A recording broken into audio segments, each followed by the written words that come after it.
Hello दोस्तों, नमस्कार। मेरे चैनल पर आपका स्वागत है। आज हम इस वीडियो में बात करेंगे कि जो-जो चीज़ें आपको थंबनेल पर दिखाई दे रही हैं, उन-उन चीज़ों के बारे में हम इस वीडियो में बात करने वाले हैं, जो हम टीआरई 3 कैंडिडेट के लिए बहुत ही ज़्यादा आवश्यक और महत्वपूर्ण चीज़ें हैं।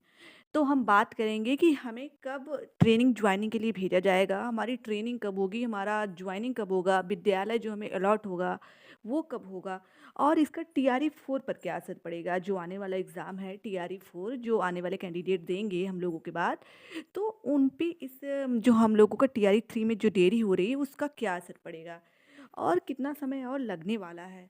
और ये सब चीज़ों के बारे में हम आज इस वीडियो में बात करेंगे।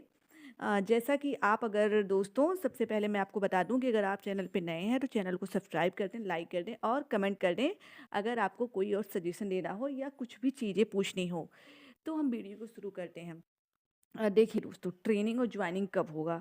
तो इसके बारे में जो जानकारी है वो है कि पहले हम लोगों को 5 अप्रैल से और 12 अप्रैल तक यानी 1 हफ्ते का लगभग समय दिया गया है कि हम अपना ब्लॉग जो है वो वेबसाइट पर विभाग के जो विभाग है उसके माध्यम से वहाँ पर 3 ब्लॉक ऑप्शन फिल कर सकें। तो ये 3-4 दिन पहले ही आ गया था ब्लॉक चूज़ करने का ऑप्शन। तो हम इससे अपने ब्लॉक को चूज़ कर सकते हैं, जो ज़िला हमें अलॉट हुआ है। उस ज़िले में जो सबसे बेस्ट 3 ब्लॉक हैं, वो आप अपने ब्लॉक को चूज़ करेंगे 12 अप्रैल तक, तो यही प्रोग्राम चलने वाला है दोस्तों।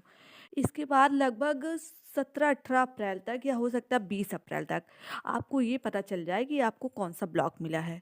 और उसके 1 हफ्ते बाद हो सकता है 25 तारीख तक हम लोगों को ये पता चल जाए कि हमें कौन-सा विद्यालय हमें मिला है, जिस विद्यालय में हमको अपना पठन-पाठन कार्य संपन्न करना है, जहाँ पे हमको पढ़ाने जाना है। ये बात हो गई यहाँ तक दोस्तों। और जैसे होता है ना कि विद्यालय जब हो जाएगा इसके बाद हम लोगों को ट्रेनिंग के लिए भेजा जाएगा। तो 25 तारीख के बाद ही मान के चलिए कि 25 अप्रैल के बाद ही ट्रेनिंग स्टार्ट होगी। उसके पहले हो जाए जो कि गारंटी तो नहीं है, जो कि चांसेस बहुत कम हैं। कि उसके पहले भी हो सकता है, कुछ कहा नहीं जा सकता क्योंकि ये बीपीएससी टीआरई 3 जो हो गया ना, इतना अनप्रेडिक्टेबल हो गया है कि लोग क्या-क्या करते हैं। सोचिए दोस्तों, अभी हम कुछ दिन पहले लगभग 3 से 4 दिन पहले ये सोच रहे थे कि हम लोग ट्विटर पे कैंपेन करा रहे थे कि हम लोगों का टीआरई 3 का ज्वाइनिंग मार्च में हो जाए। अभी विभाग ने हम लोगों को एक चीज़ नहीं पकड़ा दी है कि आप ब्लॉक चूज़ करिए, 12 अप्रैल तक ब्लॉक चूज़ करिए। अब हम लोग ब्लॉक चूज़ करने में मतलब कि अब ज्वाइनिंग का कोई लेना-देना नहीं है, क्योंकि ऐसे ना मुझे लगता है ऐसे ब्लॉक वाला ऑप्शन खत्म होगा, फिर कुछ और नया आ जाएगा। तो जैसे लगता है कि अभी ये चीज़ें खत्म होने का नाम नहीं ले रही हैं, तो पता नहीं कैसे क्यों लगता है ना कि 1 महीना तो ऐसे जाने वाला है। अब मई में करवा दें या हो सकता है कि विभाग के पास बजट ना हो, सरकार के पास हो सकता है जून समर वैकेशन क्रॉस करवा ही लें कि शिक्षकों को 2-3 महीने की सैलरी ना देनी पड़े। जैसा देखते हैं कि यही हम लोगों का 15 नवंबर को रिज़ल्ट आया था और 15 नवंबर से अभी ये 15 अप्रैल आ जाए, लगभग 5 महीने पूरे होने वाले हैं, लेकिन हम लोगों की जॉइनिंग का अभी कुछ भी पता नहीं है। इतने फ्रस्ट्रेट हो गए हैं हम लोग, लेकिन फिर दोस्तों क्या एक कर सकते जानकारी और हैं। निकल के आ रही है जहाँ तक मुझे पता चला है कि जो हम लोगों को 9 मार्च को ज्वाइनिंग लेटर मिला था, जिनका डॉक्यूमेंट वेरिफिकेशन सक्सेसफुल हो चुका है, उनको जो ज्वाइनिंग लेटर मिला है 9 तारीख को, उसमें एक टीचर आईडी है। उस टीचर आईडी को जैसे हम पोर्टल पे डालेंगे तभी हमको 3 ब्लॉक चूज़ करने का ऑप्शन मिलेगा। और जैसे कि जो जिन लोगों का डाउटफुल में आया था, जिनका 19-20 तारीख में आरटीबी हुआ है, उन लोगों को अभी ज्वाइनिंग लेटर नहीं मिला है। तो जैसे सुनने में आ रहा है ना कि उन लोगों के लिए अभी ये ब्लॉक वाला ऑप्शन नहीं खुलेगा। तो देखिए क्या होता है, कुछ कहा नहीं जा सकता है। विभाग अपनी तरफ से क्या कोशिशें कर रहा है, क्या चीज़ें सही तरीके से पारदर्शी रूप से हम लोगों के सामने आएँगी, तो चीज़ें जैसे-जैसे टाइम बीतेगा वैसे-वैसे चीज़ें स्पष्ट होती जाएँगी। अभी पूरा विभाग तो जैसे लगता है कि वो टीचर ट्रांसफ़र जो है, वो टीचर के ट्रांसफ़र में ही बिज़ी हो गए हैं। अभी टीआरई 3 से उनको कोई लेना-देना नहीं है, बस उनको एक आदेश निकालना है कि ब्लॉक आप चूज़ करिए, आप ये चूज़ करिए, फिर आपको जॉइनिंग के लिए भेजेंगे। तो मान लीजिए हम लोगों को स्कूल अलॉट हो गया, उसको 10 दिन, 20 दिन बाद जॉइनिंग के लिए भेज रहे हैं। तो टाइम मुझे तो लगता है कि क्या कहें, इतने ज़्यादा फ्रस्ट्रेट हो चुके हैं कि जैसे लगता है कि कुछ कहना भी मुश्किल है।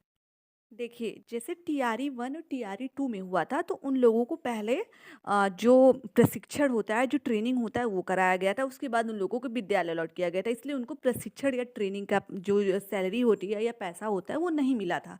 लेकिन हम लोगों को केस में जो है, वो हम लोगों को पहले ब्लॉक मिलेगा, इसके बाद हम लोगों का एक विद्यालय मिल जाएगा, वो परमानेंट विद्यालय होगा। और इसके बाद हम लोगों को भेजा जाएगा ट्रेनिंग में, तो हम लोगों को ट्रेनिंग की भी सैलरी या ट्रेनिंग में जो पैसा होगा वो हम लोगों को मिलेगा। तो ये बात ठीक है और थोड़ी-सी अच्छी न्यूज़ है कि हम लोगों को ट्रेनिंग का पैसा भी मिलने वाला है। और दूसरी पॉइंट है, क्या जो ये देरी है, जो ये डिले किया जा रहा है, क्या ये जानबूझकर किया जा रहा है? तो देखिए दोस्तों, बिहार में आने वाला है चुनाव, जो कि लगभग आज से ये अप्रैल चल रहा है, लगभग 4 महीने बाद, 4 या 5 महीने बाद चुनाव है।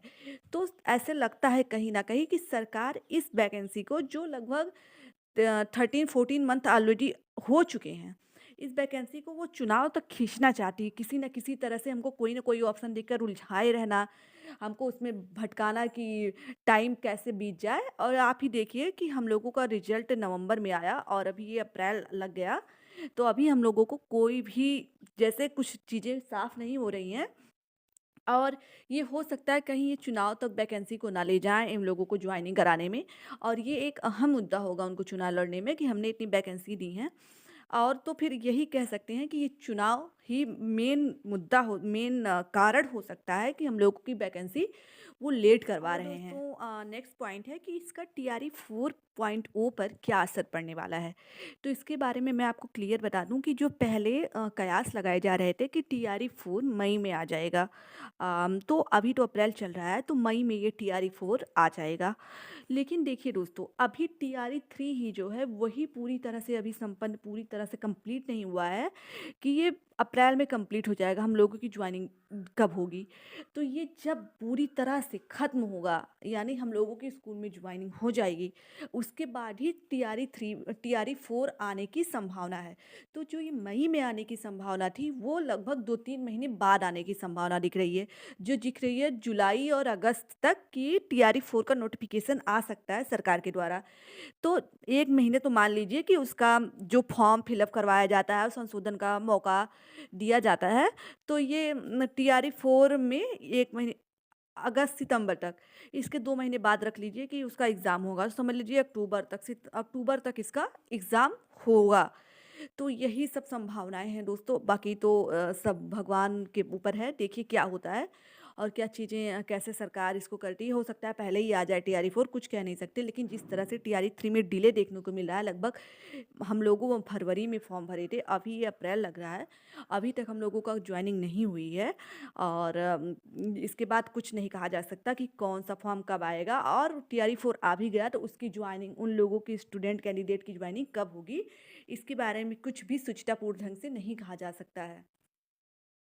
टीआरई 4 के कैंडिडेट से मैं इतना कहना चाहूँगी कि आप मन लगाकर पढ़िए, सब्जेक्ट बहुत ज़्यादा हैं, हर एक पॉइंट पर, हर एक टॉपिक पर आप अपनी अच्छी से पकड़ बनाइए, प्रीवियस ईयर देखते रहिए, और सबसे बड़ी बात है मॉक टेस्ट आप देते रहिए, और जिससे कि आपका हर एक पहलू जो होगा उस टॉपिक का, उस चैप्टर का, वो मजबूत हो जाएगा।